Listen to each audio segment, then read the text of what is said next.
महागणाधिपतये नमः। अखंडमंडलाकारं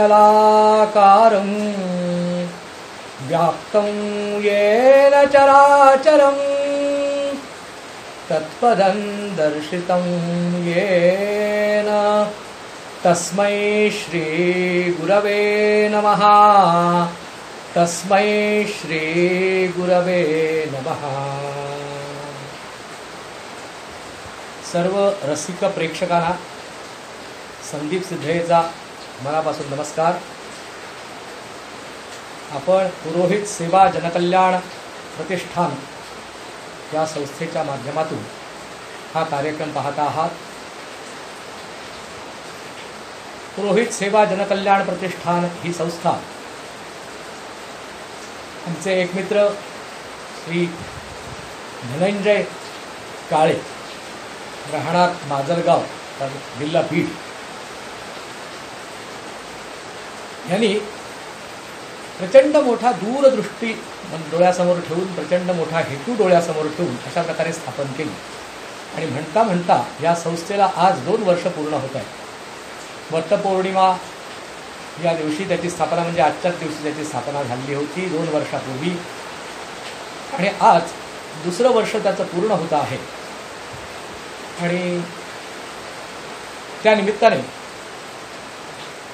संस्थेतील वेगवेगळ्या प्रकारच्या सभासदांना आणि संस्थेशी संबंधित असलेल्या श्रोत्यांना धर्मविषयाचं काही ना काहीतरी अतिशय चांगलं असं ज्ञान प्राप्त व्हावं, धर्मविषयाचं काहीतरी एक चिंतन आपल्याला चांगल्या प्रकारे करता यावं आणि असं त्यांना ते करायला मिळावं, हा हेतू मनात ठेवून आपले श्री धनंजय काळे गुरुजी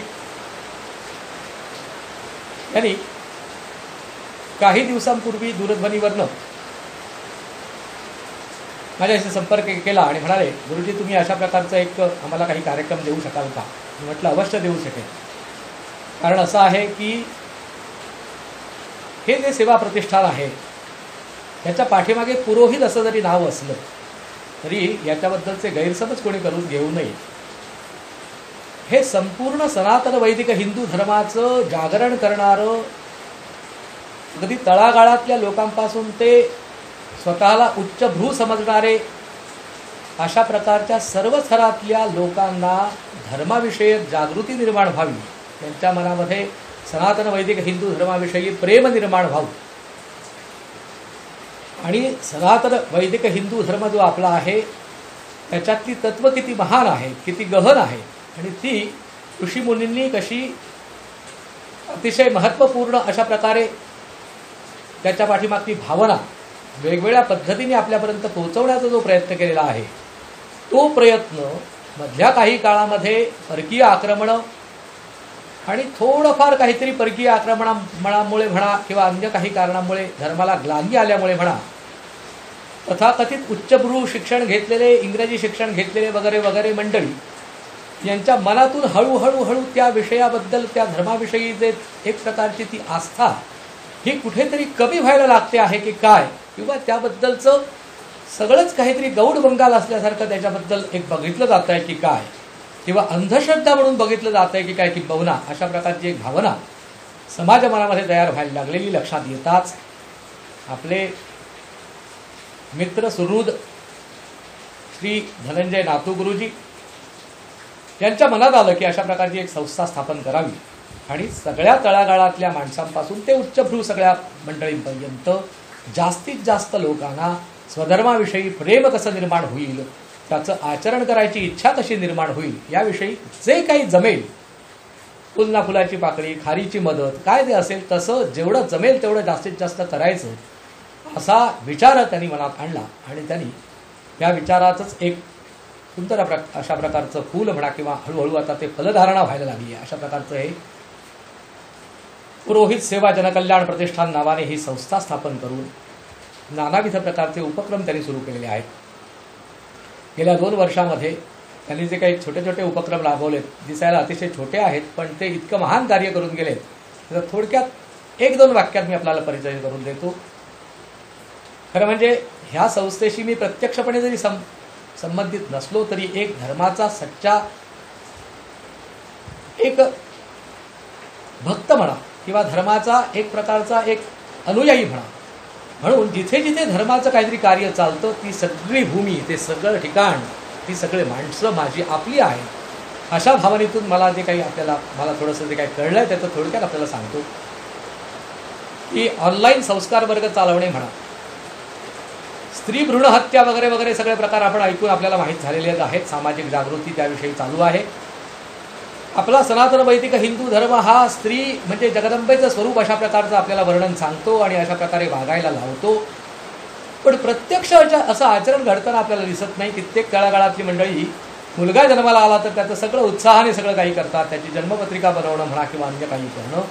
पण मुलगी जन्माला आली तर तिच्याविषयी कित्येक ठिकाणी काय विचार केले जातात हे आपण तर जाणताच, आपल्याला वेगळं सांगण्याची आवश्यकता नाही. तर म्हणून मुलगी जन्माला आलेली, तुम्ही फक्त तिची जन्मतारीख, वेळ, ठिकाण आणि नाव हे सगळं कळवा की ही संस्था आपल्याला आपल्या घरपोच त्या मुलीची जन्मपत्रिका विनामूल्य आणि त्यासाठी लागणारा टपाल किंवा कुरिअरचा खर्चसुद्धा न घेता घरपोच करणार अशा प्रकारची योजना आपल्या काळे गुरुजींनी जाहीर केली. आणि 2 वर्षात हा म्हणता सुमारे 3000 अशा प्रकारच्या मुली जन्माला आलेल्या त्यांच्या पत्रिका ह्या विनामूल्य त्या मुलीच्या पालकांच्या घरी किंवा त्या मुलीच्या घरी प्रत्यक्ष टपालद्वारा म्हणा किंवा कुरिअरद्वारा पोच करण्याचं जे श्रेय आहे ते अर्थातच या काळे गुरुजींना जातं. ऑनलाईन संस्कार वर्ग, दैनंदिन पंचांग, विशेष काही सणवार असले तर त्याच्या संबंधीची माहिती यूट्यूब, फेसबुक, व्हॉट्सॲप हे जे काही समाज माध्यमं आजकाल उपलब्ध आहेत त्या सगळ्यांचा जास्तीत जास्त आणि उत्तम प्रकारे वापर करून हे लोकांपर्यंत पोहोचवण्याचं जे अतिशय महान कार्य यांनी अंगीकारलेलं आहे त्या कार्याला पाहून मी लगेच त्यांचं हे आमंत्रण स्वीकारलं. आणि आज आपण पाहता आहात की वटपौर्णिमेच्या दिवशी 2ऱ्या वर्धापनानिमित्त आपण आज एका सर्वसामान्यांच्या मनात लपलेल्या अशा प्रकारच्या विषयाला हात घातलेला आहे.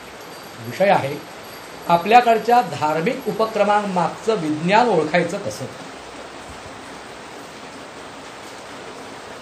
आता या मुख्य विषयाकडे आपण येऊया. तत्पूर्वी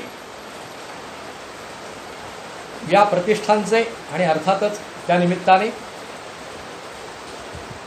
श्री धनंजय काळे गुरुजी यांचे मी शतशः आभार मानतो. मला हे व्यासपीठ वापरायला दिलं आणि व्यासपीठ वापरायला दिलं म्हणण्यापेक्षा धर्माबद्दल जी काही माझ्या मनात असलेली भावना आहे ती व्यक्त करण्यासाठी जिथे जिथे म्हणून मला व्यासपीठ उपलब्ध होईल तिथे तिथे मी शक्य तितका जगदंबेच्या कृपेने धर्मविषयक ज्ञान प्रसारित करण्याचा प्रयत्न करत असतो. मी सर्वज्ञ नाही हे पहिल्यांदाच सांगतो, किंबहुना सर्वज्ञच कुठला, धर्माच्या राज्यामधला विद्यार्थ्यांमधला त्यांच्या दासानुदास मी शोभेन तोही कदाचित शोभणार नाही, इतक्या अल्पमतीचा मी मनुष्य. पण धर्माविषयी अत्यंत प्रेम, जगदंबेविषयी म्हणजे अर्थात परमात्म्याविषयी, ब्रह्माविषयी अत्यंत प्रेम आणि त्याविषयी प्रेम बाळगणाऱ्या मंडळींबद्दलचा सुहृद असं असल्यामुळे हे आमंत्रण स्वीकारलेलं आहे. तेव्हा भाषण पूर्ण झाल्यानंतर आभार मानण्याऐवजी मी आताच संस्थेचे आणि काळे गुरुजींचे आभार मानून ठेवतो आणि आपण आता मुख्य विषयाला अर्थातच सुरुवात करूया. धार्मिक उपक्रमांमागील विज्ञान जाणावे कसे. आता आपल्याला या शब्दांमधल्या आधी काही गोष्टी जाणून घ्याव्या लागतील, मगच आपल्याला पुढे जाता येईल. शब्द काय काय आहेत.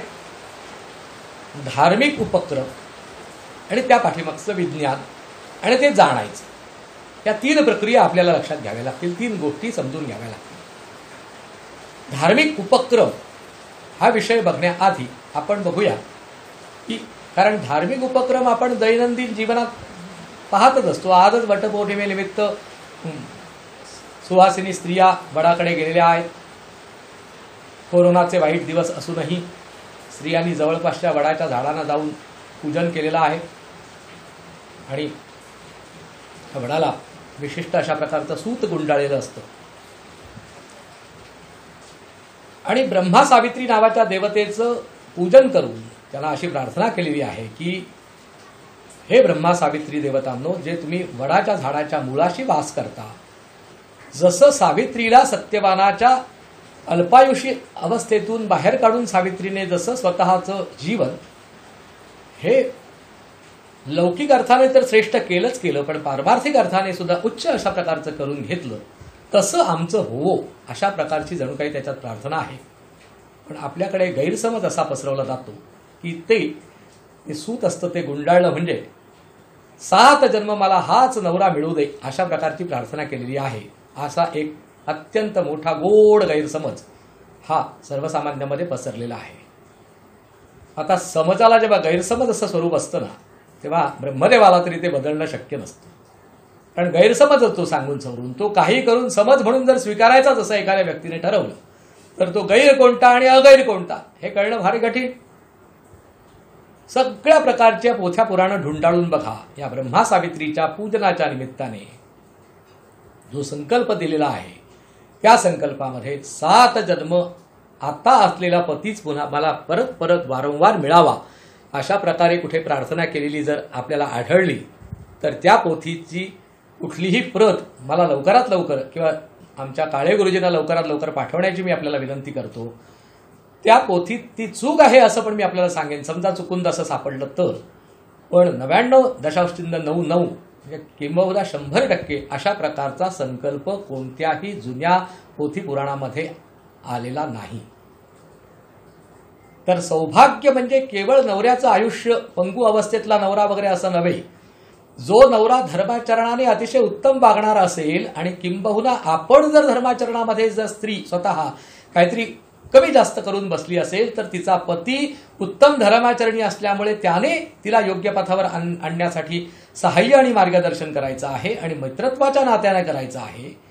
आणि त्याच्या नेमकं विरुद्ध समजा पती काही कारणास्तव अधर्माचं आचरण करतोय अशी जर परिस्थिती निर्माण झाली, तर त्याच्या पत्नीने म्हणजे त्या स्त्रीने त्या पतीला धर्मावर आणण्याच्या मार्गावरती आणण्यासाठी जे लागणारे सहाय्य आहे, मैत्रीच्या माध्यमातून, उपदेशाच्या माध्यमातून आणि किंबहुना काही कठोर पावलं उचलावी लागली तरी त्या माध्यमातून त्या धर्माचा प्रचार म्हणजे प्रचार म्हणण्यापेक्षा त्याचं आचरण करण्याच्या दृष्टिकोनातून पती पत्नीने एकमेकाला उन्नत मार्गावर घेऊन जाणं आणि हे सहाय्य आणि ही एकमेकांना मिळणारी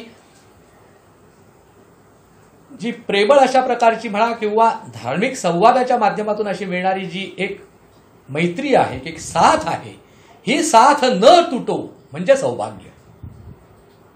आता केवढी विशाल व्याख्या धर्माला अभिप्रेत आहे सौभाग्याची बघा. खूप लोकांना असं वाटतं नवरा न मरणे म्हणजे सौभाग्य. नुसता तो कुंकवाला धनी असलेला नवरा मिळावा अशा प्रकारची इच्छा स्त्रीने करावी असं जर धर्मशास्त्र सांगत असेल, तर अशा धर्मशास्त्राचा मी धिक्कार करतो, स्पष्ट शब्दात सांगतो. पण गमतीचा भाग असा आहे की धर्मशास्त्रातली जितकी काही मला शक्य होती ती पुस्तकं ढुंढाळून बघितल्यानंतर किंवा त्याच्याबद्दल मध्ये सखोल गेल्यानंतर असं लक्षात आलं की सौभाग्य म्हणजे जो काही सामान्य लोकांच्या मनामध्ये जो एक प्रकारचा समज म्हणा किंवा गैरसमज पसरलेला आहे, तो प्रत्यक्ष तसा नसून सौभाग्य म्हणजे आत्ता जसं मी सांगितलं निरामय आयुष्य दोघांचंही, आणि मुख्य म्हणजे धर्ममार्गावर चालणारं आयुष्य आणि जास्तीत जास्त पती पत्नींची एकमेकांना साथ, हे आहे सौभाग्याचा अर्थ. आणि त्याच्यातच अर्थात लौकिक सगळा अशा प्रकारचा उत्कर्ष आला, म्हणजे संतती आली, संततीचं सौख्य आलं. म्हणजे केवळ संतती प्राप्त होऊन नाही, तिचं त्यांचं शिक्षण, लौकिक शिक्षण, धर्मशिक्षण, त्यांच्या पुढच्या आयुष्यातली उन्नती आणि इहलौकिक सुखभोगता, म्हणजे या लौकिक जगामध्ये तर त्यांना सुखोपभोग भले तो क्षणिक का असेना, पण तो जेवढा शक्य असेल तेवढा प्राप्त होऊन मृत्यूनंतर उत्तमातली उत्तम गती प्राप्त व्हावी, या सगळ्याला मिळून सौभाग्य म्हटलेलं आहे. असं सौभाग्य मला मिळावं, ते कुणासारखं मिळावं, तर पतीला प्रत्यक्ष यम घेऊन जात होता, त्याचे प्राण हरण करून घेऊन गेलेलाच होता, जात होता केवळ नव्हे तर गेलेलाच होता. अशा यमाचं प्रत्यक्ष सावित्रीला दर्शन झालं आणि यमाशी अत्यंत संवाद करून आणि यमाला प्रसन्न करून घेऊन यमाला विशिष्ट प्रकारच्या शब्दजालामध्ये गुंगवून आणि यमाकडनं आपल्या पतीचे प्राण नुसते परतच आणले नाही, तर पतीबरोबर उत्तम धर्माचरणाने अतिशय उच्च अशा दर्जाचं धार्मिक आयुष्य अशा प्रकारचं जगून दाखवणारी सावित्री, सत्यवानाची पत्नी, हिच्यासारखं सौभाग्य मला प्राप्त होवो म्हणून वटपौर्णिमेच्या दिवशी हे अशा प्रकारचं व्रत करायचं असतं. आता एवढा धार्मिक विषय त्याच्या पाठीमागे असताना सुद्धा आपण त्याच्या टिवल्या बावल्या उडवण्याच्या पलीकडे काहीही करत नाही. एवढं सगळं का सांगावं लागलं, कारण आजच्या दिवसाचं औचित्य आणि विशेषतः ह्या द्वितीय वर्धापनाच्या दिवसाचं नेमकं औचित्य हेच आहे, म्हणून आपल्याला ही मागची पूर्वपीठिका सांगावी लागली. अशा प्रकारचे धार्मिक उपक्रम आपण वर्षभरात शेकडो बघतो, किंबहुना असा एकही दिवस नसेल ज्या दिवशी काही धार्मिक कार्यक्रम नाही. मग अशा प्रकारचे हे सगळे धार्मिक कार्यक्रम ह्या केवळ अंधश्रद्धा आहेत का हो? केवळ काही भाकड कथा आहेत का? काही विशिष्ट प्रकारच्या समाज धुरीणांनी आपली पतप्रतिष्ठा किंवा आपला मोठेपणा कायम राहावा म्हणून अशा प्रकारचे काहीतरी घालून दिलेले, एक विनाकारण घालून दिलेले अशा प्रकारचे नियम किंवा काही कामधंदा नसल्यामुळे सुरू करून दिलेले उत्सव आहेत का हो हे? आपण जर शांतपणे विचार केला तर आपल्याला असं लक्षात येईल की ह्या उत्सवापाठीमागे धर्मशास्त्रीय विज्ञान आहे आणि त्याचबरोबर आपण आजकाल ज्याला सायन्स असं म्हणतो तेही विज्ञान आहे. आता ह्या दोन्ही पैलूंना आपल्याला जाणून घ्यावं लागेल. ते कितीही जाणून घेतलं तरी कमीत कमी 7-8 तास जरी याच्यावरती चर्चा केली, चिंतन केलं, तरीही ते संपणार नाहीये अशा प्रकारचं चिंतन आहे. पण कार्यक्रमाचा एक विशिष्ट एक कालमर्यादेचा एक आपल्याला एक दिलेला एक सीमा मर्यादा दिलेली असते, एक कालावधी दिलेला असतो आणि त्या कालावधीमध्ये आपण हे कार्य पूर्ण करणं गरजेचं असतं. म्हणून आपण 2 महत्त्वाचे पैलू बघूया. धर्माच्या अर्थाने विज्ञान या शब्दाचा अर्थ काय आणि आधुनिक सायन्सच्या विज्ञान जे आपल्याला बरेच बहुतांश श्रोते प्रेक्षक वर्गांना अभिप्रेत आहे त्याचा नेमका अर्थ काय. पहिल्यांदा आपण बघूया लौकिक किंवा आपल्या मनात असलेलं सायन्स किंवा विज्ञान. हे विज्ञान काय आहे तर एकेकाळी आपल्याकडे हा जो मोबाईल आहे प्रकार हा नव्हता, तत्पूर्वी टेलिफोन नव्हता, तत्पूर्वी टीव्ही नव्हता, तत्पूर्वी अमुक नव्हतं तमुक नव्हतं. हे सगळं शोधण्याचं कार्य जे झालेलं आहे ना ते या विज्ञानामुळे झालं आहे, म्हणजे वैज्ञानिक प्रगती झाली आहे असं आपण म्हणतो. पण ही वैज्ञानिक प्रगती व्हायच्या आधी लोकांकडे मनोरंजनाची साधनं नव्हती का? सुखोपभोगाची काही साधनं नव्हती असं आपल्याला म्हणायचं आहे का? तर नाही, सुखोपभोगाची साधनं वेगळ्या प्रकारची असायची, त्यांची यंत्र वेगळ्या प्रकारची असायची, सगळं काही होतं मानवांकडे. आणि सामान्य माणसाचा आपण विचार करण्यापेक्षा ऋषीमुनींनी कित्येकाने आपण असं किमान ऐकलेलं तरी असेल, आता विश्वास ठेवायचा न ठेवायचा हा वेगळा भाग आहे. 12 वर्ष तपश्चर्या केली, 100 वर्ष तपश्चर्या केली. विश्वामित्रांनी तर 60,000 वर्ष तपश्चर्या केलेल्याचं पुण्य त्या हरिश्चंद्र राजाला एका क्षणात देऊन टाकलं असं आपण ऐकलं असेल. आता हे सगळे शब्दप्रयोग ऐकायला आपल्याला अतिशय कठीण वाटतात. 60,000 वर्ष, तो मनुष्य इथे 60 वर्ष जगणं कठीण आहे आणि आपल्या काय तुम्ही भाकड कथा ऐकवता असं आपल्याला पण मला विचाराल किंवा वाचलं असेल तर आपण त्या पुस्तककर्त्याला किंवा पोथीकर्त्याला हा प्रश्न विचाराल. तर सध्या ते सगळं बाजूला ठेवूया. पण समजा असं कल्पना करूया की 12 वर्ष तपश्चर्या केली, तेवढी तर मान्य कराल की नाही? एखादा शास्त्रज्ञ कमीत कमी 10-12 वर्ष संशोधन करून काहीतरी शोध लावतो. अगदी 4 दिवसात शोध लागतो का एखाद्या गोष्टीचा? नाही. म्हणजे 10-12 वर्ष त्या ऋषीमुनींनी, असे असंख्य ऋषीमुनींनी तपश्चर्या केली, शोध लावण्याचा प्रयत्न केला, तर त्यांना काही विज्ञानाचे शोधच लागले नाहीत असं तुम्हाला म्हणायचंय का? आजकाल ज्याला आपण विज्ञान म्हणतो त्याचे शोध त्यांना लागलेलेच नाहीत. असं जर असेल तर विमान पहिल्यांदा तयार करायचं जे काही प्रक्रिया आहे ती वेदामध्ये सांगितलेल्याप्रमाणे गिरगावच्या चौपाटीवरती पहिल्यांदा विमान बनवलं गेलं. गुगलमध्ये सर्च करा, आपल्याला सापडेल. सुश्रुतांपासून चवनमुनींपासून आपल्याला आयुर्वेदामधले सगळे जुने ऋषी काढून बघा, आपल्या असं लक्षात येईल प्लास्टिक सर्जरी पहिल्यांदा, सगळ्यात शस्त्रक्रिया, दंत शस्त्रक्रिया, त्याच्यानंतर हाडांची शस्त्रक्रिया, मेंदूच्या आतली शस्त्रक्रिया. मेंदू म्हणजे स्कल, म्हणजे त्याला कवटी आपण उघडून त्याच्या आत मेंदूला जरा जरी अगदी सूक्ष्म जरी धक्का लागला तरी ताबडतोब त्या व्यक्तीला अर्धांगवायूचा झटका म्हणजे स्ट्रोक किंवा पॅरालिसिसचा अटॅक येतो. आपल्याला सर्वांना माहीत असेल. मग इतकं गुंतागुंतीचं आजकालची सूक्ष्मदर्शिद्र काय ते अमुक स्कोपी तमुक स्कोपी ही सगळी यंत्रणा लावायच्या आधी मेंदूच्या किंवा त्या कवटीला उघडून आतल्या अवयवांच्या संदर्भातलं शस्त्रक्रिया करण्याची प्रक्रिया ही आपल्या आयुर्वेद शास्त्रामध्ये अनंत काळापासून म्हणजे कितीतरी पुरातन काळापासून विद्यमान आहे. गर्भामध्ये बाळ कसं वाढत जातं त्याच्या संदर्भातली दिलेली माहिती आपल्या शास्त्रामध्ये जशी सांगितलेली आहे त्यातलं एकही अक्षर चूक असलेल्याचं आतापर्यंत कुठल्याही शास्त्रज्ञाला, जैवशास्त्रज्ञाला सिद्ध करता आलेलं नाही. किंबहुना तेच बरोबर आहे असं पुन्हा पुन्हा प्रतिपादन केलं जातं आजकालच्या आधुनिक विज्ञानाच्या माध्यमातून. पदार्थ हा अतिशय छोट्या अणूपासून बनलेला आहे असा कणाद नावाच्या ऋषींनी लावलेला असलेला सिद्धांत आपल्याकडे आहे.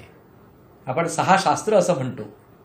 न्याय, सांख्य, योग, वैशेषिक, पूर्वमीमांसा आणि उत्तरमीमांसा नावाची 6 शास्त्र प्रचलित आहेत. त्याच्यात काही पाठभेदही आहेत, त्या सगळ्या आपल्याला असं सांगत बसत नाही.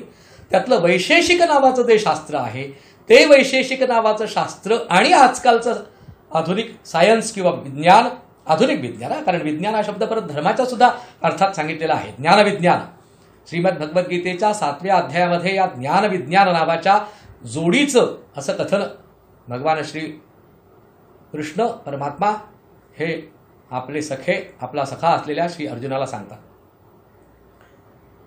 तर महत्वाचा भाग यातला असा की ते जे कणाद नावाच्या ऋषींनी अणूपासून अशा प्रकारचे सगळे पदार्थ बनलेले असतात असा सिद्धांत मांडलाय, तो कित्येक वर्ष आधी मांडलाय. मग आता काहीतरी अमुक तमुकने अणूचा शोध लावला, मग तमुक तमुकने अमुक अमुक असं लावलेलं आहे वगैरे वगैरे. आपल्याला एक माहीत असेल की आपण म्हणतो परमात्मा किंवा ब्रह्म किंवा भगवंत हा एकाच वेळी अत्यंत न्यायी आहे आणि त्याच वेळी तो दयाळू सुद्धा आहे. एखादा मनुष्य न्यायी पण असतो आणि दयाळू पण असतो असं एकत्र आपल्याला मनासमोर आणून बघूया. असं करता येणं शक्य आहे का? स्वामी विवेकानंद भारत भ्रमण करत असताना बेळगावमध्ये एका व्यक्तीने त्यांना हा प्रश्न विचारला. तो मनुष्य अर्थातच आजकालचा आधुनिक सायन्स वाचलेला मनुष्य होता आणि त्याने स्वामीजींना असा प्रश्न विचारला की स्वामीजी तुमचा धर्म सांगतो, म्हणजे त्यावेळी त्यांचा आपल्या धर्मावरती एवढा विश्वास नव्हता म्हणून त्यांनी असं विचारलं, तुमचा धर्म सांगतो की भगवंत हा न्यायी आहे आणि त्याचबरोबर तो अत्यंत दयाळू आहे, हे दोन्ही एकाच वेळी कसं शक्य आहे? तुम्ही काहीतरी एक गोष्टीची थाप मारता असं नक्की आहे. तर स्वामीजी पुढे म्हणाले, तुम्हाला म्हणाले बऱ्यापैकी सायन्स वाचलेलं दिसतंय तुम्ही. म्हणाले केमिस्ट्री किंवा फिजिक्समध्ये आपण एक बघितलं असेल की जड पदार्थामध्ये, म्हणजे हे कुठले आपण जे सामान्य पदार्थ म्हणतो त्या पदार्थाच्या अणूमध्ये 2 प्रकारच्या शक्ती एकाच वेळी वास करतात. एक असते ती सेंट्रीफ्युगल आणि एक असते ती सेंटीपेटल. म्हणजे अणू मुख्य केंद्रकापासून बाह्य अंगाकडे जाणारी प्रसृत होणारी एक प्रकारची काहीतरी ऊर्जा असते आणि त्याचबरोबर केंद्रकाकडे आकर्षित करणारी अशा प्रकारची सुद्धा ऊर्जा असते. केंद्रकाकडे आकर्षित करणाऱ्या ऊर्जेला आपण काय म्हणतो? गुरुत्वाकर्षण असं प्रकारचं नाव देतो. आणि केंद्रकापासून दूर ठेवणारी जी असते त्याला आपण अजून नाव दिलंय की नाही मला माहित नाही, पण ते जर आपल्याला कळत नसेल तर आपल्याला सांगण्याचा प्रयत्न करतो. Hydrogen, helium, lithium, beryllium, boron. काही काही लोकांना शब्द जड जातील, रसायनशास्त्रातले, केमिस्ट्रीतले किंवा काही बाबतीत फिजिक्समधले सुद्धा हे शब्दप्रयोग आहेत. हायड्रोजन नावाचा जो आपल्याकडे वायू असतो त्याचं मूल स्वरूप जे आहे, मूलतत्व जे आहे ते काय आहे? तर त्याच्यामध्ये 1 प्रोटॉन, 1 न्यूट्रॉन आणि 1 इलेक्ट्रॉन. इलेक्ट्रॉन हा काय आहे? ऋणध्रुवाने युक्त असलेला किंवा त्याच्यामध्ये निगेटिव्ह फोर्स आहे. प्रोटॉन हा कसा आहे? पॉझिटिव्ह फोर्सने युक्त आहे. तर या पॉझिटिव्ह फोर्सने युक्त असलेल्या प्रोटॉनची जेवढी पॉझिटिव्ह एनर्जी आहे, होकारात्मक शक्ती आहे, तेवढीच शक्ती त्या इलेक्ट्रॉनची सुद्धा निगेटिव्हची आहे, नकारात्मक आहे. मग 2 जर विरुद्ध विजातीय अशा प्रकारचे जर समान अशा प्रकारचे जर शक्ती प्रवाह असतील तर त्यांच्यात काय व्हायला पाहिजे? आकर्षण व्हायला पाहिजे. म्हणजे तो इलेक्ट्रॉन येऊन त्या प्रोटॉनशी एकरूप व्हायला पाहिजे आणि त्यांच्यामध्ये असलेल्या ज्या काही धन आणि ऋण किंवा पॉझिटिव्ह निगेटिव्ह ज्या शक्ती आहेत त्या एकावेळी न्यूट्रलाइज व्हायला पाहिजे, म्हणजे नष्ट पावायला पाहिजेत, शून्य होऊन जायला पाहिजेत समान असल्यामुळे. पण प्रत्यक्षात असं होताना दिसतं का आपल्याला? प्रत्यक्षात असं होत नाही. तो इलेक्ट्रॉन आयुष्यभर त्या प्रोटॉन भोवती फिरत राहतो आणि त्यांच्यासोबत एक न्यूट्रॉन म्हणून नुसताच काही त्याच्यावरती ऋण किंवा धन अशा प्रकारचा भार नाही, तो शांतपणे पहुडलेला असतो. असं का? या प्रश्नाचं उत्तर आजपर्यंत कुठलाही विज्ञान देऊ शकलेलं नाही. म्हणजेच समान असलेलं होकारात्मक म्हणजे पॉझिटिव्ह म्हणूया आपण, म्हणजे एक प्रोटॉनवरती असलेलं ते तो जो प्रवाह आहे धनप्रवाह आणि इलेक्ट्रॉनवरती असलेला ऋणप्रवाह समान दर्जाचे असून सुद्धा ते एकत्र येत नाहीत, तर इलेक्ट्रॉन हा त्या प्रोटॉन भोवती ठराविक कक्षेमधून सतत फिरत राहतो. म्हणजे एका बाजूला आत खेचण्याची पण क्षमता आहे आणि त्याच वेळी त्यापासून दूर ठेवण्याची क्षमता आहे. अशा अणूमध्ये आकर्षण आणि प्रतिकर्षणाच्या दोन्ही ऊर्जा एकाच वेळी विद्यमान जर समजा स्थूल पदार्थात असतील तर मग भगवंतामध्ये न्यायनिष्ठुर अशा प्रकारची भूमिका आणि त्याच वेळी अत्यंत कोमल हृदयी वात्सल्यवान किंवा काय आपण म्हणाल त्या सर्व प्रकारच्या अशा प्रकारची दया असा प्रकारचा दयाळू असा परमेश्वर असू शकणार नाही अशी आपण कल्पना कशी काय करता बरं? हे सगळं सांगण्यामागचं रहस्य असं आहे की ते वैशेषिक नावाचं जे शास्त्र आहे त्या शास्त्रामध्ये आपण ज्याला आज विज्ञान म्हणतोय त्या विज्ञानाचा अभ्यास केलेला आहे आपल्या धर्मशास्त्रामध्ये, अतिशय सखोल अशा प्रकारचा केलेला आहे. मग तुम्ही म्हणाल मग त्या शास्त्राचा वापर का नाही केला, ह्या सगळ्या अंधश्रद्धा का पसरवल्या असा आपल्याला मनात प्रश्न येण्याची शक्यता आहे. अंधश्रद्धा वगैरे काही पसरवलेलं नाही. आपण मुद्दाम ज्यांना शक्य असेल त्यांनी, विशेषतः जे स्वतःला विज्ञानवादी म्हणतात ना, त्यांनी मुद्दाम जाऊन काहीतरी एखाद्या मानसोपचार तज्ज्ञाला जाऊन चर्चा करण्यासाठी भेटा. तुमच्यात काही वैगुण्य म्हणून भेटायला जाऊ नका. तर मानसोपचार तज्ज्ञ कसे लोकांवरती उपचार करतात किंवा मानसोपचार नेमका काय प्रकार आहे ह्याचा सगळा मुद्दाम एक गांभीर्याने एक छोटासा अभ्यास करण्याचा प्रयत्न करा. मग आपल्या लक्षात येईल की आधुनिक विज्ञान हे अक्षरशः संपूर्ण ज्ञानाच्या अक्षरशः एका छोट्या भागाचा अभ्यास करतं, अतिशय अल्प अशा भागाचाच अभ्यास करतं. काय तो अल्प भाग आहे तर कार्यकारण भाव जाणण्याचा प्रयत्न करणे. कार्यकारण भाव म्हणजे काय, हे कशामुळे झालं, हायड्रोजनचे 2 अणू आणि ऑक्सिजनचा 1 अणू एकत्र आला आणि पाणी बनलं असं आपल्याला सांगितलं गेलं. आपण आनंदी अत्यंत. पण ते हायड्रोजनचे 2 अणू आणि ऑक्सिजनचा 1 अणू एकत्र येतात कसे बरं? कुठली तरी शक्ती त्याला अशा प्रकारे एकत्र घेऊन येते. मगाशी सांगितलं तो इलेक्ट्रॉन प्रोटॉन भोवती फिरत राहतो.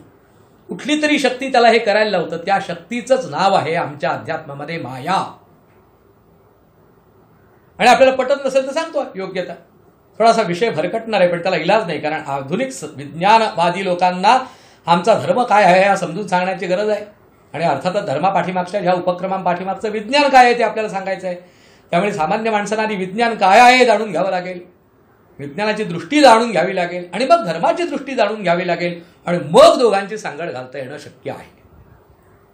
म्हणून हा सगळा प्रपंच चाललेला आहे. मला तुम्ही सांगा, हायड्रोजनचा हेलियम होतो म्हणजे काय होतं तर हायड्रोजनमध्ये 1 प्रोटॉन 1 न्यूट्रॉन आणि 1 इलेक्ट्रॉन असतो. त्याची संख्या 2 प्रोटॉन 2 न्यूट्रॉन आणि 2 इलेक्ट्रॉन अशी झाली की त्याचा हेलियम होतो.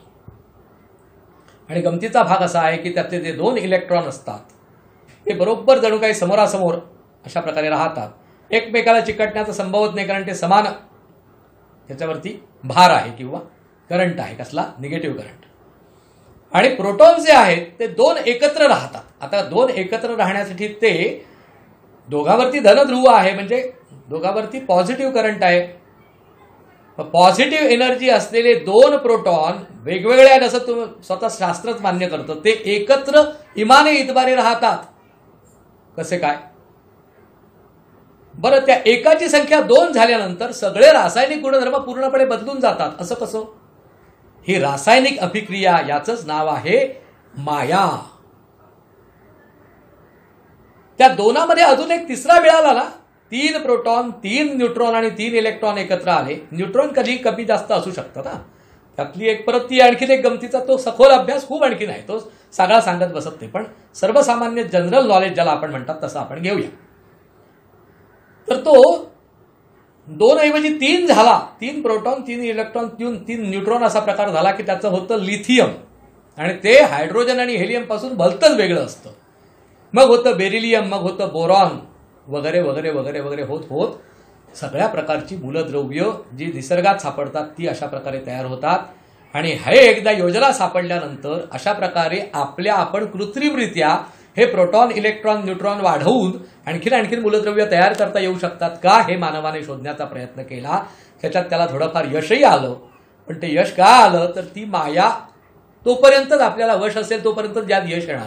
ज्या दिवशी ती वश असणार नाही, आपल्याला आताच भविष्य सांगून ठेवतो, तेव्हा त्याच्या पुढचं मूलद्रव्य शोधता येणं माणसाला शक्य होणार नाही. मी म्हणाल काय अंधविश्वास आहे तुमचा? आता सांगून ठेवतो भविष्य. आधी सांगितलं तर त्याला भविष्य म्हणतात. तर असो सांगण्याचा भावार्थ असा आहे की एकाचे 2 इलेक्ट्रॉन फक्त एक इलेक्ट्रॉन वाढल्यानंतर सगळं रासायनिक गुणधर्म बदलतात.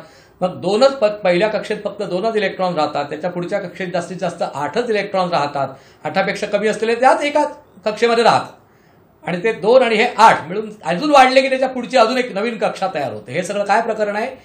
त्यातल्या इलेक्ट्रॉनला म्हणतात रजोगुण, प्रोटॉनला म्हणतात तमोगुण आणि न्यूट्रॉनला म्हणतात सत्वगुण.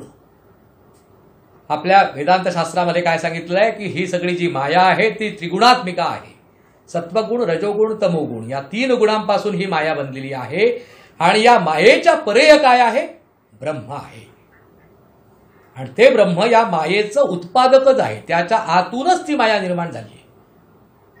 आद्यशंकराचार्य अद्वैत वेदांत सांगताना असं सांगतात, जणू काही एखाद्या कोळ्याने आपल्याच पोटातून धागा काढावा, कोळ्याचं जाळं विणावं, आणि जर त्याला असं वाटलं की या ठिकाणी जाळं विणणं धोकादायक आहे, तर एका ठराविक वेळेपर्यंत, तो ओलसर धागा असेपर्यंत तो कोळी पुन्हा तो सगळा धागा आपल्या पोटामध्ये पुन्हा घेऊन टाकू शकतो आणि नवीन ठिकाणी पुन्हा ते जाळं उभारू शकतो. परमेश्वर जणू काही अशाच प्रकारे अनंत ब्रह्मांड स्वतःच्या आतूनच तयार करतो आणि पुन्हा तो आपल्या आतच समेटून घेतो. या प्रकाराला उत्पत्ती, स्थिती आणि लय असं आपण आपल्या सनातन वैदिक हिंदू धर्माच्या तत्त्वज्ञानाप्रमाणे म्हणतो. आणि सायन्सच्या दृष्टिकोनातून काय होतं? समथिंग गेट्स प्रोड्यूस्ड, किंवा ते जनरेट होतं, ते काही काळ टिकतं, ऑर्डरलीनेस त्याच्यामध्ये असतो, आणि समटाईम्स काही काळानंतर ते मृत्यू पावतं किंवा नष्ट पावतं. मग अशा प्रकारे ऋषीमुनींनी, त्या कणाद नावाच्या ऋषींनी अशा प्रकारचा अणूचा शोध लावलेला होता, रेणूचा, सगळे अशा प्रकारचे वस्तू ह्या कणापासून बनलेल्या असतात पासून सगळे शोध लावलेले होते. बहुतांश गोष्टी त्याला माहिती होत्या, पण त्याचा पुरस्कार करायचा सोडून त्यांनी धर्मविषयक ज्ञानाचा पुरस्कार केला. म्हणजे ते वेडे होते म्हणून नव्हे, तर विज्ञान हे एकांगी म्हणजे फक्त बाह्य गोष्टीचा विचार करतं. मन आणि भावना या 2 गोष्टींचा विचार विज्ञान करू शकत नाही, आणि विशेषतः नीतिमत्ता या गोष्टीचा विचार विज्ञान करू शकत नाही. आणि ह्या 3 गोष्टींची गडबड झाल्यामुळे आता बघा ना, कोरोनासारखा आपल्याकडे आजार आलेला आहे. अत्यंत अल्पाती अल्प अशा प्रकारचा, सूक्ष्मदर्शित्राखाली फक्त दिसणारा अशा प्रकारचा तो एक विषाणू, म्हणजे सुप्त अवस्थेतला, त्याला जिवंत पण म्हणता येत नाही आणि मेलेला पण म्हणता येत नाही. मेलेला का म्हणता येत नाही? योग्य वातावरण मिळालं तर तो आपल्यातून अनेक स्वतःसारखे विषाणू निर्माण करू शकतो, म्हणून तो त्याला मेलेला म्हणता येत नाही. आणि जिवंत अशासाठी म्हणता येत नाही की तो स्वतः काहीच करू शकत नाही. परिस्थिती जोपर्यंत अनुकूल त्याला मिळत नाही, विशेषतः मानवी शरीर, आणि ते सुद्धा त्याची अंतस्त्वचा जोपर्यंत त्याला मिळत नाही, तोपर्यंत तो विषाणू काही करू शकत नाही, हे आपण बघितलंय. पण असा एक सूक्ष्म जेव्हा एक विषाणू आला, तर चंद्रावर जाणारे, सूर्यावर जाणारी भाषा करणारे, मंगळावर जाण्याची भाषा करणारे, अण्वस्त्रापासून ते वेगवेगळ्या प्रकारची भयानक नाशकारी, विनाशकारी अशा प्रकारची शस्त्रास्त्र तयार करण्यापासून ते नानाविध प्रकारची सुखोपभोगाच्या शोध लावणारी ही जी सगळी मंडळी आहेत, 1-2 नव्हे हो, जगातली जेवढी लोकसंख्या आहे ती सगळीच्या सगळी या कोरोना नावाच्या एका विषाणू समोर अक्षरशः हतबल होऊन त्याला साष्टांग प्रणिपात करती झालेली आहेत. हे आपल्या विज्ञानाचं मोठेपण आहे. याच्या विरुद्ध आपल्या धर्माने काय केलं? तर हा विज्ञानाचा दृष्टिकोन तर बारीकसा आत ठेवलेलाच आहे, पण त्याचबरोबर संपूर्ण लौकिक जीवनामधला उत्कर्ष आणि जाता जाता पारलौकिक जीवनातला उत्कर्ष असे दुहेरी विज्ञान त्यांनी आपल्या डोळ्यासमोर ठेवलेलं आहे. म्हणून श्रीमद भगवद्गीतेतल्या 7व्या अध्यायामध्ये ज्ञानविज्ञान योग असं सांगितलेलं आहे. तिथला विज्ञान नावाचा शब्द आधुनिक सायन्सला जोडण्याचा एक प्रकारचा मूर्खपणा केला गेलाय असं मी म्हणेन. वैशेषिक शास्त्र असं जास्तीत जास्त, आधुनिक वैशेषिक शास्त्र असं आपण जास्तीत जास्त सायन्सला म्हणू शकतो, कारण ते सायन्स भावनांची कदर करायला शिकलेलं नाही, मन नावाच्या वस्तूचा थांगपत्ता लावण्यात यशस्वी झालेलं नाही. मग जेव्हा ऋषीमुनी जेव्हा सांगतात आपल्याला एखादा उपक्रम, तेव्हा ते बाह्यांगाचा विचार करतात. त्यामागे आपण आजकाल ज्याला विज्ञान म्हणतोय त्याही गोष्टीचा विचार केलेला असतो, पण तो अंतर्भूत असतो, ते एक प्रकारचं बाय प्रॉडक्ट असतं. आणि त्याचबरोबर मन, भावना आणि मुख्य म्हणजे नीतिमत्ता. कसंही जगायचं का आपण? किती बायका केल्या तरी चालतं, किती व्यक्तींच्या शेजारी झोपलं तरी चालतं, वाईट शब्दात उच्चार करून सांगतो.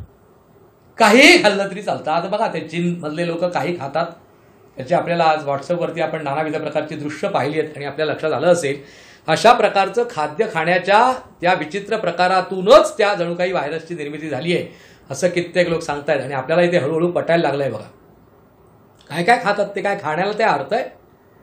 मनुष्य प्राणी हा खाण्यासाठी जन्माला आलाय असं आपल्याला म्हणायचंय.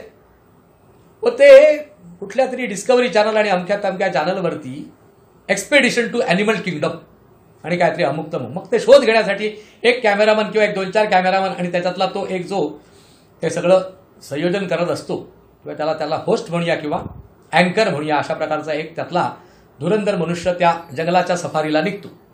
आणि मग तिथे अन्न पाणी मिळालं नाही की एक सरडा घ्यायचा, त्याची अशी मान पिरगडून टाकायची आणि उरलेला पटकन खाऊन टाकायचं. का? It gives lot of proteins. आणि काय आणखी त्याच्यातून अमुक मिळतं, काय कार्बोहायड्रेट्स मिळवण्यासाठी हे अमुक वापरा आणि तमुक मिळण्यासाठी तमुक वापरा. किती अक्षरशः म्हणजे केवळ 2+2=4 इतका सामान्य विचार केलेला आहे. त्याच्यामध्ये भावना काय असतात, भावनांमध्ये मनुष्याच्या मनावरती त्याचा काय परिणाम होतो याचा विज्ञानाने कधीही अभ्यास केलेला नाही. आधुनिक विज्ञान फक्त त्याच्या बाह्यांगावर काय परिणाम होतो, प्रोटीन्स आपल्याला मिळतात, पण प्रोटीन्स मिळण्याची झाडपाल्याच्या माध्यमातून मिळणारे प्रोटीन्स आणि अशा प्राण्यांना मारून त्याच्यापासून मिळणारे प्रोटीन्स, ह्या प्रोटीन्सच्या अंतर्ग्रहणामुळे आपल्या मन विचारांवरती काही परिणाम होतच नाही.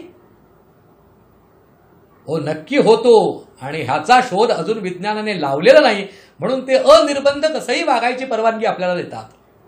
या अनिर्बंधतेचे जेव्हा अतिरेक होतो तेव्हा नानाविध प्रकारचे अशा प्रकारचे भीतीदायक असे आंतरिक विकार निर्माण होतात. जसं HIV एड्स हा जो प्रकार आहे तो अशा प्रकारे शरीर संबंध कुणाशी कसे ठेवायचे याच्याविषयी कुठलाही धरबंध जेव्हा राहिला नाही आणि अतिशय भोकाळलं जेव्हा हे शरीर सुख, तेव्हा परमेश्वराला जणू काळजी पडली आणि तेव्हा त्याने आंतरिक, त्याला स्वतःला यावंच लागत नाही, तो त्याने दिलेल्या ह्या चक्राच्या आतच काहीतरी अशी थोडीशी इकडे तिकडे योजना करतो की त्या योजनेच्या माध्यमातून आपोआपच आपल्यावरती प्रतिबंध लादला जातो.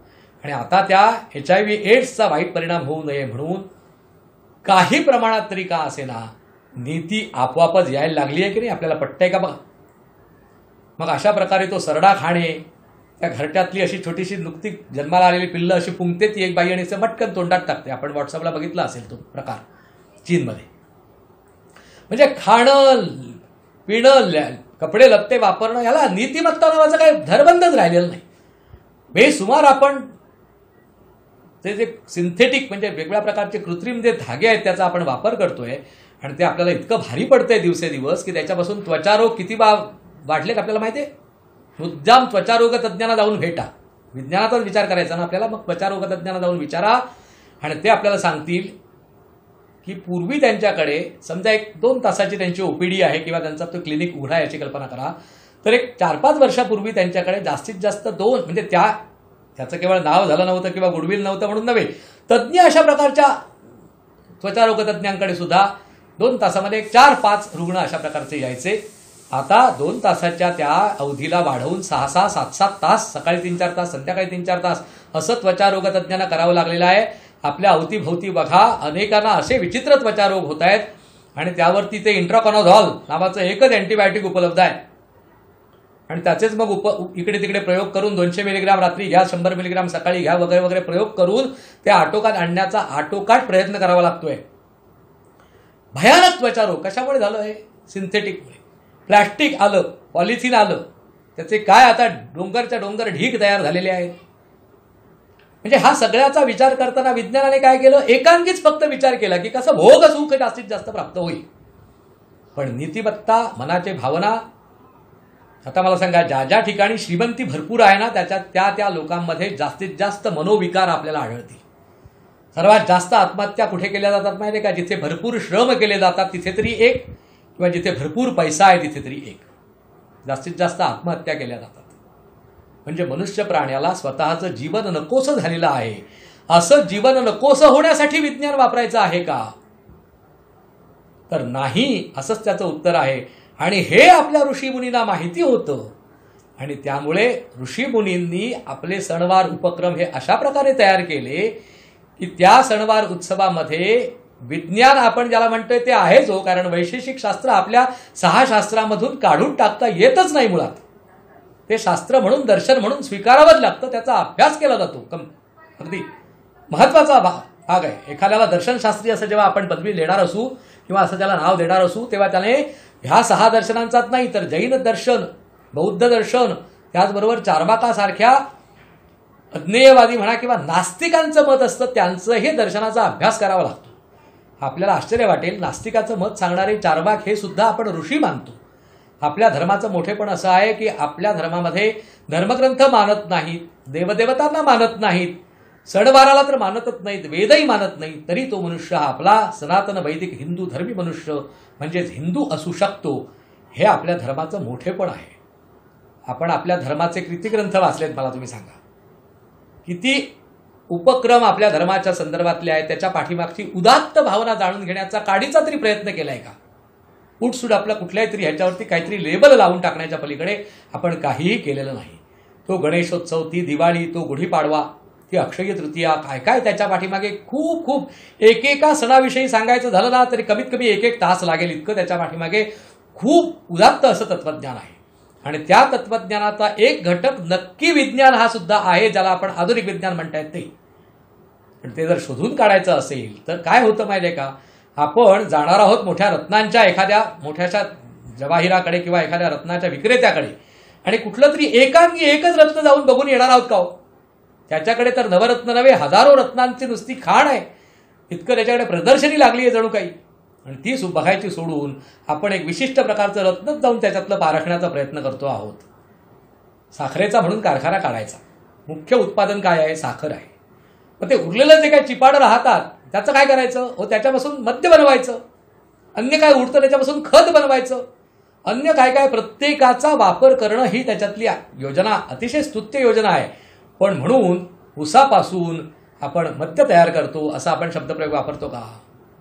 नाही. आपण शब्दप्रयोग काय वापरतो? ऊसापासून आपण साखर किंवा गूळ तयार करतो आणि मग योगायोगाने उरलेल्या चोथ्यापासून आपण मद्य बनवतो.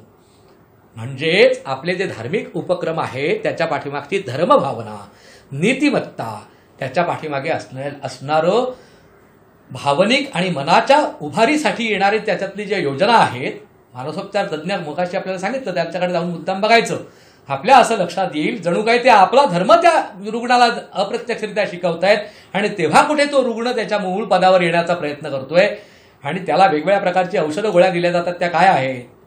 तर मेंदूमध्ये वेगवेगळ्या प्रकारची जी रसायनं तयार होतात, नैसर्गिकरित्या तयार होतात, जेवढ्या म्हणून आपण भावभावना म्हणून आपल्याला आनंद झाला, एखादा खेळ जिंकला म्हणून आनंद झाला, आपला देश खेळात जिंकला म्हणून आनंद झाला, अमुक एका विशिष्ट ह्याच्यामध्ये आपण उत्तीर्ण झालो किंवा त्याच्यात जास्त गुण मिळाले म्हणून, अमुक एक पदार्थ मिळाला म्हणून, अमुक एक चांगलं पाहायला मिळालं म्हणून, अमुक ऐकायला आलं म्हणून, अशा प्रकारचे आनंद किंवा सुख वाटणारे जे काही, समाधान वाटणारे जे काही प्रसंग आहेत, या प्रत्येक प्रसंगामागे मेंदूमध्ये विशिष्ट प्रकारची रसायनं, ही त्याला म्हणतात एक प्रकारची केमिकल्स म्हणूया किंवा त्याला संप्रेरक, ही आपोआप कुठल्या तरी एका विशिष्ट भागामध्ये ती सृजन पावतात किंवा अशी जन्म घेतात आणि त्यातली काही काळानंतर ती आपोआपच मेंदूमध्ये पुन्हा सक करून घेतली जातात, सक्षम म्हणजे परत आपल्यातच रिझवून घेतली जातात. ही प्रक्रिया नैसर्गिकरित्या इतकी जबरदस्त होते की अशी प्रक्रिया होते इथपर्यंतच विज्ञानाला शोध लागलेला आहे. आणि मग त्यांनी असं शोधून काढलं की एन्झायटीज किंवा डिप्रेशन हे तयार होण्यासाठी कुठलं अशा प्रकारचं सिक्रिएट होतं केमिकल मेंदूतून, ते एकतर मारून टाकण्याचा प्रयत्न करायचा किंवा जे आनंद किंवा उत्साह निर्माण करते ते पुन्हा निर्माण करण्यासाठी काहीतरी द्यायची औषधं, अशा प्रकारे औषधं देण्याचा प्रयत्न केला जातो. पण या कृत्रिम औषधांनी कितपत यश येतं ते मुद्दाम आपण त्या मानसोपचार तज्ज्ञांना विचारा. ते मानसोपचार तज्ज्ञ आपल्याला असं सांगतील की शेवटी त्या माणसाला स्वतःच्या स्वयंसूचनांच्या साहाय्याने, अन्य काही उभारी येणाऱ्या वातावरणाच्या साहाय्याने, आणखीन योग्य प्रकारचे योग केल्यामुळे, योग म्हणजे विशिष्ट प्रकारच्या शारीर प्रक्रिया, योगा आपण ज्याला म्हणतात, शवासन इत्यादी स्वयंसूचना, या मानसोपचार तज्ज्ञांनी त्यांना ते काही मनात भरवून हिप्नोथेरपी अन्य काय काय माध्यमातून त्याला स्वतःच्या मनाला उभारी आणण्याचा स्वतः प्रयत्न करून जेव्हा त्याच्या मेंदूमध्ये ती संप्रेरक आपोआप निर्माण व्हायला सुरुवात होते तेव्हाच तो रुग्ण बरा होतो.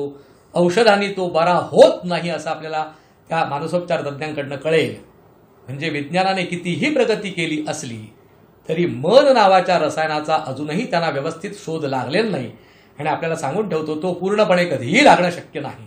कारण मन एव मनुष्याणाम कारणम बंधमोक्षयोः. मन हेच सगळ्या बऱ्या वाईटाचं मूळ आहे. आणि त्यामुळे त्या मनाला कसं वळवावं हेच आपल्याला शिकवण्याचा प्रयत्न मुख्यत्वे करून ऋषीमुनीने केला.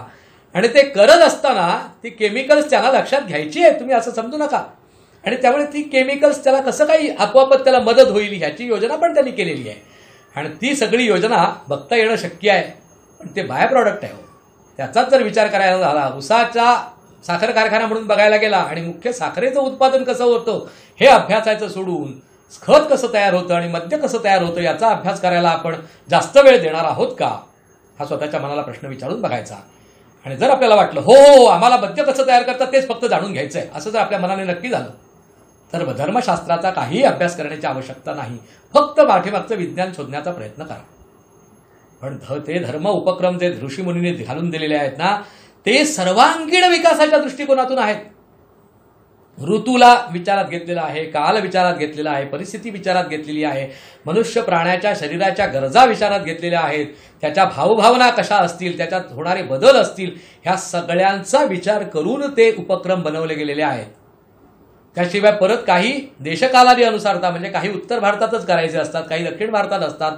प्रांतागणिक त्याचं ते करण्याचं स्वरूप आहे ते सुद्धा ऋषीमुनींनी बदलून दिलेलं आपल्याला असं आढळेल. त्या सगळ्या पाठीमागे नक्कीच विज्ञान आहे ज्याला आपण विज्ञान म्हणता. पण त्याच्या पाठीमागचं जे विज्ञान असं जे आहे ते विज्ञान भगवद्गीतेच्या 7व्या अध्यायात सांगितलेलं विशेष अशा प्रकारचं ज्ञान म्हणजे ते विषय मनुष्याला जास्तीत जास्त उभारी आणण्यासाठी जास्तीत जास्त अशा प्रकारचं स्वतःच्या मनाचं मन प्राण भावना ह्यांना उच्चतर अवस्थेमध्ये घेऊन जाण्याचं आणि सर्वांगीण त्याचा विकास, आध्यात्मिक विकास, धार्मिक विकास, नैतिक विकास असा सगळ्या दृष्टिकोनासमोर ठेवून अशा प्रकारचे उपक्रम त्यांनी आपल्याला घालून दिलेले आहेत. मग साधारणपणे मकर संक्रांतीच्या वेळी तिळाचा वापर करायचा, कारण बघा हिवाळा असतो त्याच्यात आपोआपच हे सगळं दुय्यम आहे खरं म्हणजे. पण तिळाचाच वापर का आणि शेंगदाण्याचा का नाही? तेलाचीच गरज आहे ना, उष्णतेचीच गरज आहे ना. म्हणजे तसं नाहीये तर ते केवळ त्या विज्ञान त्याच्या पाठीमागे नाहीये तर त्याच्या पाठीमागे विज्ञानाबरोबर आता सांगितलं तसं नीतिमत्ता, धर्म, आध्यात्मिक प्रगती इत्यादी सगळं त्याच्या पाठीमागचं आहे. आणि आपण मात्र काय करतो ते सगळं अंधश्रद्धा आहे आणि मग त्यातल्याला जरा आस्तिक असतात ते काय म्हणतात नाही त्याच्या मागे विज्ञान आहे, नुसतं विज्ञान आहे असं बोंबलत बसण्यात काहीही अर्थ नाहीये. त्या विज्ञानाबरोबर असलेली नीतिमत्ता आणि त्याच्या पाठीमागे असलेली उत्तम धर्मभावना लक्षात घेणं. आणि आपल्याला आश्चर्य वाटेल पाश्चिमात्य लोक आपल्या उपक्रमामध्ये असलेली धर्मभावना शोधतायत, सगळे पुढारलेले देश शोधतायत आणि आपण मात्र आपल्या धर्मातल्या किती पोथ्यांचा, किती पुराणांचा, किती गोष्टींचा काय अभ्यास केलाय मला तुम्ही सांगा धर्म या दृष्टिकोनातून. जर आपण कित्येकानी आपल्यातल्या भगवद्गीता काळी का गोरी बघितलेली सुद्धा नसेल, कित्येकानी उपनिषद किती आहेत ती त्यांना माहिती नसेल. मध्यंतरी व्हॉट्सअपवरती माईक घेऊन काही माणसं असं शूर्पणखा कोण होती, लक्ष्मण रामाचा कोण लागतो, अमुक तमुक अशा प्रकारचे प्रश्न विचारताना बघितलं होतं. आपल्याला आश्चर्य वाटेल भारतातली ही माणसं त्यांच्या रक्तात धर्म आहे असं सांगितलं जातं. त्यातल्या कित्येकांना साधे साधे प्रश्न सांगता येत नाहीत. सीता म्हणजे कोण होती, कौस आणि दुर्योधन यांचं नातं काय तर त्यांनी भाऊ म्हणून सांगितलं. काय संबंध काय, कौस कुठे, दुर्योधन कुठे, मुद्दाम काही काही लोकांनी रावण आणि कौस वगैरे असे विचारले. म्हणजे त्रेतायुगातली एक कथा. इतका आपला धर्माचा दारुण अभ्यास आहे, दारुण पराभव करणारा अभ्यास. आणि असं असून सुद्धा आपण मात्र ते सगळं अंधश्रद्धा, सगळं तुमचं काय ते बोगस आणि ते काय आधुनिक विज्ञान सांगतं ते असं. त्या विज्ञानाचा स्वतः बारकाईने अभ्यास करून बघा, मग आपल्या लक्षात येईल विज्ञानाने फक्त भोगवाद आपल्याला दिला आणि काहीही सांगितलं नाही. आणि म्हणूनच जेव्हा सर्व प्रकारच्या शास्त्रज्ञांनी एकत्र येऊन जगात देवच नावाची वस्तू अस्तित्वात नाही असं सिद्ध करण्याचा प्रयत्न केला, तेव्हा आईन्स्टाईन सगळ्यात पहिल्यांदा उठून उभा राहिला आणि म्हणाला जोपर्यंत मनाचा आणि बुद्धीचा शोध लागत नाही, I understand with respect to my mind or brain, unless and until I know the values and ingredients and the process everything about my brain and my mind, I can't reach to any conclusion about whether God exists or not. परमेश्वर जगात खरोखरच आहे की नाही याचं तोपर्यंत मी शोध लावू शकत नाही, जोपर्यंत माझ्या मनाचा अथांग महासागर जो काय आहे त्याचा मला शोध लागत नाही, माझ्या बुद्धिमत्तेचा मला शोध लागत नाही, माझ्या मेंदूचं कार्य जोपर्यंत मला कळत नाही, तोपर्यंत ज्ञान म्हणजे माझ्या मेंदूने दिलेलं उत्तर एवढंच मी जोपर्यंत समजतोय तोपर्यंत ते सत्य आहे कशावरून. असं आईन्स्टाईन सारख्या माणसाने जेव्हा सांगितलं तेव्हा लोकांना मान्य करावं लागलं की देव नाही वगैरे अशा प्रकारचं सिद्ध करणं सोपं नाही. कदाचित एक वेळ आपल्याला देव आहे हे सिद्ध करणं कदाचित जमणार नसेल, पण ते सिद्ध करायची गरजच नाहीये, कारण देव हा कुठल्याही प्रकारच्या निवडणुकीला उभा राहिलेला नाही. असो, आपल्या ऋषीमुनींनी आपल्यासाठी अनंत ठेवा ठेवलेला आहे, तो आपण ठेवा योग्य पद्धतीने वापरू. आणि हे जे पुरोहित सेवा जनकल्याण प्रतिष्ठान नावाची संस्था किंवा अशा असंख्य प्रकारच्या संस्था आहेत जे धर्मजागरण करण्याचा प्रयत्न करतायत, या प्रकारच्या संस्थांना आपण नाही अनुदान देता नाही आलं तरी चालेल, काही आर्थिक सहाय्य करता नाही आलं तरी चालेल, पण यांच्या कार्याला मनातून तरी कमीत कमी पाठिंबा व्यक्त करूया. किमान आयुष्यात एकदा तरी श्रीमद भगवद्गीतेसारखा एखादा ग्रंथ जरा तरी अभ्यासीन असं मनात ठरवूया आणि मगच विज्ञानवादी असलेल्याचा मोठेपणा मिळवायचा. व आयुष्यात धर्माचं एकही पुस्तक वाचलेलं नाही, त्याच्याबद्दल काडीचाही अभ्यास केलेला नाही आणि आपल्याला असा कोणी अधिकार दिला की विज्ञानच श्रेष्ठ आणि धर्म खोटा असं सांगण्याचा. हा सगळा शांतपणे विचार करून पाहण्याचा विषय आहे. बरंच काही मला धर्म आणि त्याच्यातल्या उपक्रमामागच्या विज्ञानाविषयी सांगायचं होतं, पण थोडंसं आपल्याला जागं करण्याचा फक्त प्रयत्न करण्यात मी यशस्वी झालोय. ही संस्था जोपर्यंत कार्य करेल तोपर्यंत कदाचित हळूहळू एक एक पैलू दरवर्षी हळूहळू उकलत जातील अशी एक भावना मला वाटते. अशा प्रकारे जे जे ह्या संस्थेचे सभासद आहेत ते आणि त्याचबरोबर संस्थेचे सभासद नाहीयेत पण धर्मविषयाचे अत्यंत जिज्ञासू अशा प्रकारची जी मंडळी आहेत त्या सर्वांना धर्मविषयक ज्ञान लवकरात लवकर आणि क्रमाने हळूहळू प्राप्त होत जावं आणि त्यांच्यावरती असलेलं मायेचं पटल दूर होऊन त्यांना आपल्या स्वधर्माविषयीचं प्रेम वाटो. म्हणजे माऊली ज्ञानोबांच्या भाषेत सांगायचं म्हणजे विश्वस्वधर्म सूर्ये पाहो किंवा सूर्यो पाहो अशा प्रकारचं सगळ्यांचं हो अशी इच्छा व्यक्त करतो. पुन्हा एकदा काळे गुरुजींचे आभार मानतो, आपल्या सर्व रसिक प्रेक्षकांचे आभार मानतो आणि आजच्या वटपौर्णिमेच्या दिवशी धर्माच्या उपक्रमापाठीमागील विज्ञान सांगण्याचा अतिशय थोडासा प्रयत्न माझ्याकडनं झालाय, तो आपल्याला गोड वाटला असेल अशी कल्पना करतो. सर्वांना नमस्कार, धन्यवाद. नर्मदे.